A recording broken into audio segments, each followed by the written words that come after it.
கன்னிராசி நேயர்கள், 6ஆம் இடத்தில் இருக்கக்கூடிய சனி பகவான் இப்பொழுது 7ஆம் இடத்திற்கு கண்டகச் சனியாக செல்கிறார். இந்த கண்டகச் சனி 7ஆம் இடத்தில் இருப்பதனால் கணவன் மனைவியிடையே சற்று மனக்குறைகள் ஏற்படலாம். சின்ன சின்ன விஷயங்களுக்கும் போராட்டங்கள் வந்து போகும். ஆகையினால் புதிதாக திருமணமான தம்பதியினருக்கு சில மன கஷ்டங்களும் சின்ன போராட்டங்களும் வந்து போகும்.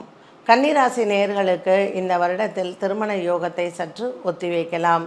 இந்த சனி பெயர்ச்சியானது 7ஆம் இடத்தில் இருக்கக்கூடிய கிரக சேர்க்கைகளும் காதலர்களுக்கு பிரிவினை வருவதற்கும் வாய்ப்புகள் உண்டு. ஆகவே கன்னிராசி நேயர்கள் திருமண விஷயங்கள், காதல் விஷயங்கள், மற்ற அலுவலகம் சம்பந்தப்பட்ட வியாபார விஷயங்கள், கூட்டு தொழில் முயற்சிகள் இது அனைத்திலையும் சற்று எச்சரிக்கையுடன் இருப்பது நல்லது. கன்னிராசி நேயர்களுக்கு இந்த காலகட்டத்தில் ஆஞ்சநேயர் ஆலய வழிபாடுகள் மிகவும் சிறந்தது. விஸ்வரூப ஆஞ்சநேயரை வழிபாடு செய்வதும் மற்றும் நாமக்கல் சென்று ஆஞ்சநேயரை வழிபாடு செய்வது, சுசீந்திரம் சென்று அங்கே ஆஞ்சநேயரை வழிபாடு செய்வது இவர்களுக்கு நல்ல ஒரு பலனை கொடுக்கும். துலாம் ராசி நேயர்கள், துலாம் ராசி நேயர்களுக்கு நல்ல ஒரு யோகமான காலமாக அமைகிறது. 6ஆம் இடத்தில் வரக்கூடிய சனி பகவான் ரோகம், சத்ரு, கடன் என்று சொன்னாலும் பொருளாதாரத்தில் நல்ல உயர்வை கொடுப்பார்.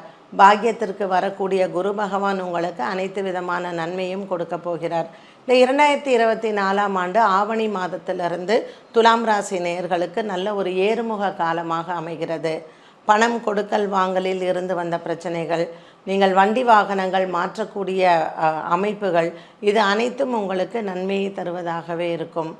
இந்த துலாம் ராசி அன்பர்களுக்கு புதிதாக திருமணங்கள் மற்றும் திருமண தடை இதுவரைக்கும் இருந்தது விலகுவது, 2வது திருமணத்திற்கான முயற்சி இது அனைத்தும் வெற்றியை தருவதாகவே இருக்கும். குரு பெயர்ச்சிக்கு பிறகு 6ஆம் இடத்தில் வரக்கூடிய இந்த சனி பகவான் நமக்கு புதிதாக வருவாய் ஈட்டக்கூடிய முறையை கற்றுத்தருவார்.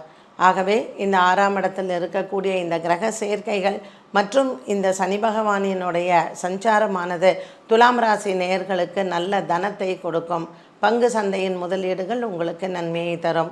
தங்கம், வெள்ளி வாங்குவது மற்றும் புதிய நிலப்புலன்கள் வாங்குவது, இதற்காக கடன் வசதிகளை பெறுவது நல்லது. 6ஆம் இடத்தில் இருக்கக்கூடிய சனி பகவானுக்கு அவ்வப்போது திருச்செந்தூர் சென்று முருகப்பெருமானை தரிசனம் செய்துவிட்டு வருவதும், அறுபடை முருகனை அவ்வப்போது தரிசனம் செய்வது 6ஆம் இடத்தில் இருக்கக்கூடிய சனி பகவானுக்கு நல்ல பரிகாரமாகும். விருச்சிக ராசி நேயர்கள், விருச்சிக ராசி நேயர்களுக்கு 5ஆம் இடத்தில் வரக்கூடிய இந்த சனி பகவான் பூர்வ புண்ணியஸ்தானத்தில் வருகிறார். ராகு கேது பெயர்ச்சி மற்றும் குரு பெயர்ச்சி அவ்வளவு சாதகமான இல்லாத நிலையில் இந்த விருச்சிக ராசி நேயர்கள் சற்று எதிலையும் எச்சரிக்கையுடன் இருக்க வேண்டும். புதிய வண்டி வாகனங்கள் வாங்குவது, மாற்றுவது மற்றும் இந்த விருச்சிக ராசி நேயர்களுக்கு புதிய நண்பர்கள் மூலமாக வரக்கூடிய பிரச்சனைகள் இது அனைத்தும் உங்களுக்கு மனக்குழப்பங்களை தரலாம். எந்த ஒரு விஷயத்திலையும் எச்சரிக்கையுடன் இருப்பது நல்லது. புதிய வேலை தேடுவதோ அல்லது புதிய தொழில் தொடங்கக்கூடிய முயற்சிகளையோ சற்று ஒத்தி வைக்கலாம். விருச்சிக ராசி நேயர்களுக்கு இந்த காலகட்டமானது மனக்குழப்பங்களை அதிகமாக கொடுக்கும். குழந்தைகள் விஷயத்தில் சற்று எச்சரிக்கையுடன் இருக்கலாம். உங்களினுடைய குழந்தைகளின் ஆரோக்கியத்தில் அவ்வப்போது உங்களுக்கு மன தடுமாற்றங்கள் மற்றும் பொருளாதாரத்தில் உங்களுக்கு மருத்துவ செலவுகளும் வருவதற்கு வாய்ப்புகள் உண்டு. இந்த விருச்சிக ராசி அன்பர்களுக்கு இந்த காலகட்டத்தில் நீண்ட தூர பிரயாணங்கள் ஏற்படுவதற்கும் வாய்ப்புகள் உண்டு. ஆரோக்கியத்தில் கவனமாக இருக்க வேண்டும். விநாயகரை சதுர்த்தி அன்று வழிபாடு செய்வதும் மற்றும் செவ்வாய்க்கிழமை தோறும் ஆஞ்சநேயரினுடைய வழிபாடு சிறந்தது.